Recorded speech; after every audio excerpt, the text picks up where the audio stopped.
మా ఛానల్స్ లో వ్యాపార ప్రకటనలు, ఇంటర్వ్యూల కొరకు మాకు వాట్సాప్ మెసేజ్ చేయండి 7799789788. గురుగారు నమస్కారం. శ్రీమాత్రే నమః. గురుగారు, మనకి త్వరలో పెద్ద పండగ వస్తుంది, భోగి, సంక్రాంతి, కనుమ. మరి ఈసారి అంటే ఈ సంవత్సరము పండగలు జనరల్ గా 13, 14, 15 వస్తాయి. ఈ సంవత్సరం కూడా కొంచెం మారినట్టున్నాయి కదా? ప్రతి సంవత్సరం మనకి ఏమవుతుందంటే సేమ్ ప్యాటర్న్ రాదు, ఒక రోజు అటు ఇటుగా అవుతుంటుంది. మనకి 14, 15, 16 వచ్చింది. అయితే గురుగారు, భోగి, మకర సంక్రాంతి, కనుమ ఇవి చాలా విశిష్టంగా 2 తెలుగు రాష్ట్రాలు కూడా చాలా గొప్పగా జరుపుకునే పండుగలు. అయితే అసలు భోగి రోజు చేయాల్సిన విధి విధానాలు ఏంటి? అసలు భోగి రోజు మనం ఎలాంటి నియమాలు పాటించాలి? తప్పకుండా అమ్మ. ఫస్ట్ ఆఫ్ ఆల్ ఏంటంటే భోగి పళ్ళు అని చెప్పి పిల్లలకు పోస్తారు, తెలుసు కదా. గొబ్బెమ్మ పెడతారు. అవును. అసలు ఈ గొబ్బెమ్మ ఎందుకు పెడతారు, భోగి పళ్ళు ఎందుకు పోస్తారు అనే విషయం తెలుసుకోవాలి. అది చిన్నపిల్లలకు పోస్తారు భోగి పళ్ళు. అవును. పిల్లలకి అనారోగ్యాలు రాకుండా కాపాడుతుంది భోగి పళ్ళు పోయడం అనేటువంటిది. ఎందుకు అంటే చెప్తాను చూడండి. మనకి రేగుపల్లెకి కారకుడు ఎవరు అంటే సూర్యుడు. ఈ సూర్య భగవానుడి యొక్క అనుగ్రహం ఈ చలికాలంలో చాలా తక్కువగా ఉంటుంది. మనకి చలి ఎక్కువగా ఉంటుంది, ఎండ తక్కువగా ఉంటుంది.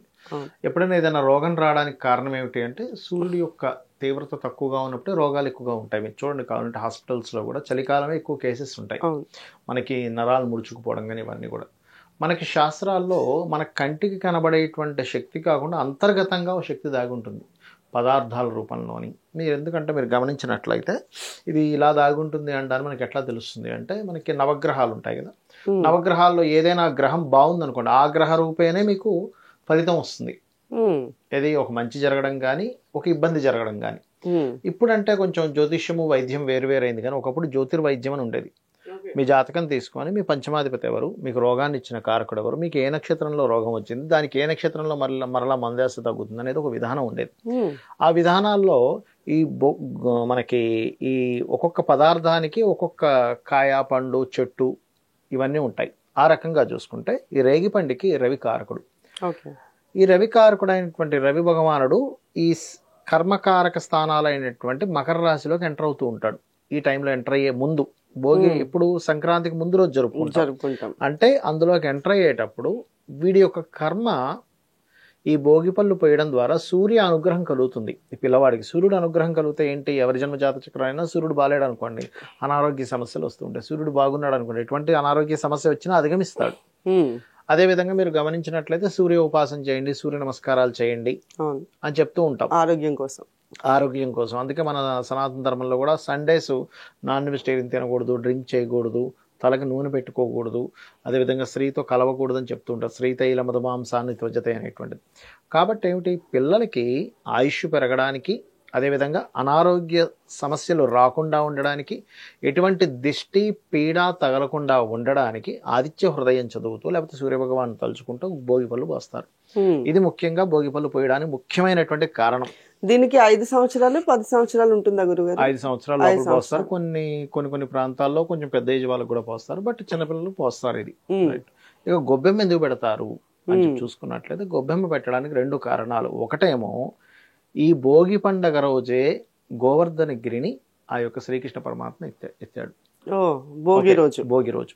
ఆ గొబ్బెమ్మని ఆ యొక్క పర్వతం కింద భావిస్తూ పెడతారు ఒకటి. రెండవది ఏమిటి అంటే ఇంటి యొక్క గుమ్మం ముందు పెడతారు, ఎక్కడ పడితే అక్కడ పెట్టరు దాన్ని. అంటే గుమ్మం అనేటువంటిది లక్ష్మీ స్వరూపంగా చెప్తారు మనకు శాస్త్రాల్లో.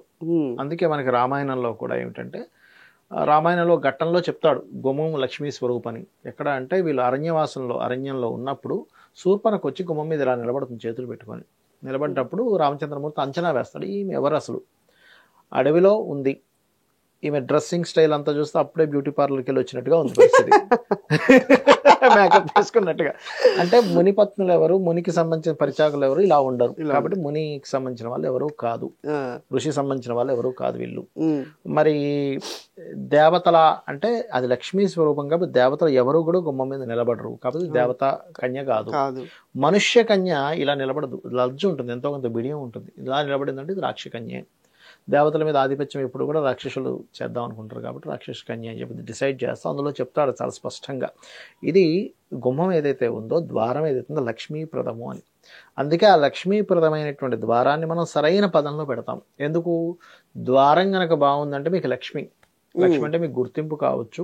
లక్ష్మి అంటే ఒరిజినల్ ఏంటంటే గుర్తింపు అని అర్థం. లక్ష్మి అంటే గుర్తింపు ద్వారా అన్నీ వస్తాయి. కీర్తి, ధనము అన్నీ వస్తాయి. హోదా అన్ని గుర్తింపు ద్వారా వస్తాయి. గుర్తింపు లేకపోతే ఏమీ రావు. రైట్. అయితే ఇక్కడ ఈ గుమ్మానికి లక్ష్మీ కారకం కదా. ఈ లక్ష్మీదేవి గోవు దగ్గరికి వెళ్ళి తనలో స్థానం ఇమ్మని అడిగినప్పుడు గోమయంలో గోవు స్థానాన్ని ఇస్తుంది. ముందు ఇవ్వనంటది.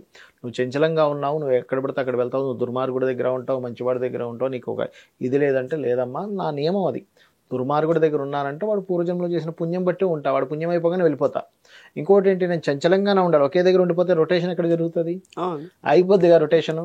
కాబట్టి నా నియమం అదే. నన్ను నీ దగ్గర కనుక రాణించకపోతే విష్ణువు కూడా నిన్ను నా దగ్గరికి తన దగ్గరికి నన్ను రానివ్వడు, కాబట్టి నువ్వు ఇవ్వాల్సిందే అన్నప్పుడు అప్పుడు గోమయంలో ఇస్తుంది. అందుకే మన మార్వాడీస్ గోమయము, గిట్టల కింద ప్రదేశము, ఇట్లా కొన్ని ప్రదేశాలు చెప్పారు. అందుకే మార్వాడీస్ ఏం చేస్తారు, ఈ గోమయాన్ని అది ఏ గోమయము, దేశీవాలి గోవు, జెర్సీ ఆవు గోవు కాదు, గోమయాన్ని తీసుకొని బీరువాలో పెట్టుకుంటారు. కొంతమంది పెట్టుకుంటుంటారు, అందరూ పెట్టుకోవాలంటారు, కొంతమంది పెట్టుకుంటుంటారు. గో గిట్టల కింద ఉండే దాన్ని కూడా తీసి పెట్టుకుంటారు. అది కూడా ఇది దేశీవాలి ఆవు అంటే లక్ష్మీప్రదంగా చెప్తారు. ఎందుకంటే అక్కడ ఋషులు ఉండేటువంటి స్థానంగా, పర్వతాలు ఉండే స్థానంగా చెప్తూ ఉంటారు కాబట్టి, ఈశ్వర స్థానంగా చెప్తూ ఉంటారు కాబట్టి, ఆ లక్ష్మీదేవికి కారకమైన స్థానం కాబట్టి ఇక్కడ పెడతారు. ఎందుకు అంటే చెప్తాను చూడండి. ఇక్కడ మనకి లక్ష్మీదేవి ఇప్పుడు మనకి సంక్రాంతి వచ్చేది అంటే ఏమిటి అంటే ఉత్తరాయణం ప్రారంభం. ఉత్తరాయణం అంటే ఏమిటి, అక్కడ పగలు వాళ్ళకి.